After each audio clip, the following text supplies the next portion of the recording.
ನಿಮ್ಮ ಹಳೆಯ ಒಡವೆನ ಅಧಿಕ ಬೆಲೆಗೆ ಮಾರಬೇಕೆ? ಅಟಿಕಾಗೆ ಕಾಲ್ ಮಾಡಿ 8880 ಅಟ್ಟಿಕಾ ಗೋಲ್ಡ್ ಕಂಪನಿ. ಯಾದಗಿರಿಯಲ್ಲಿ ತಡರಾತ್ರಿ ಬಿರುಗಾಳಿ ಸಹಿತ ಭಾರಿ ಮಳೆಯಾಗಿದೆ. ಬಿರುಗಾಳಿ ಸಹಿತ ಮಳೆಗೆ ಭಾರಿ ಪ್ರಮಾಣದಲ್ಲಿ ಹಾನಿಯಾಗಿರುವುದು. 50ಕ್ಕೂ ಹೆಚ್ಚು ಮರಗಳು ಬಿದ್ದಿದ್ದಾವೆ. ವಿದ್ಯುತ್ ಕಂಬಗಳು ಧರೆಗುರುಳಿದ್ದಾವೆ. ಗಾಳಿಗೆ ಮನೆಯ ಮೇಲ್ಛಾವಣಿ ಹಾರಿ ಹೋಗಿದೆ. ನೀರಿನಲ್ಲಿ ಒದ್ದೆಯಾದ ಮನೆಯಲ್ಲಿದ್ದಂಥ ವಸ್ತುಗಳು ನೀರಿನಲ್ಲಿ ಮುಳುಗಿ ಹೋಗ್ಬಿಟ್ಟಿದ್ದಾವೆ ಅಥವಾ ಒದ್ದೆ ಆಗಿದ್ದಾವೆ.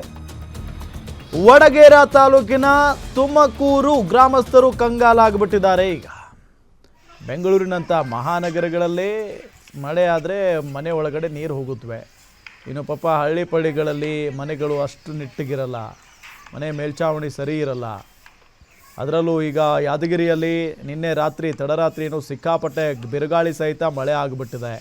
ಬಿರುಗಾಳಿ ಸಹಿತ ಮಳೆಗೆ ಭಾರಿ ಪ್ರಮಾಣದಲ್ಲಿ ಹಾನಿಯಾಗಿರೋದು. 50ಕ್ಕೂ ಹೆಚ್ಚು ಮರಗಳು ಬಿದ್ದಿದ್ದಾವೆ, ವಿದ್ಯುತ್ ಕಂಬಗಳು ಬಿದ್ದಿದ್ದಾವೆ ಅಂದರೆ ಜಸ್ಟ್ ಇಮ್ಯಾಜಿನ್ ಅದೆಂಥ ಬಿರುಗಾಳಿ ಇರ್ಬೋದು ಅಂತ ಹೇಳಿ.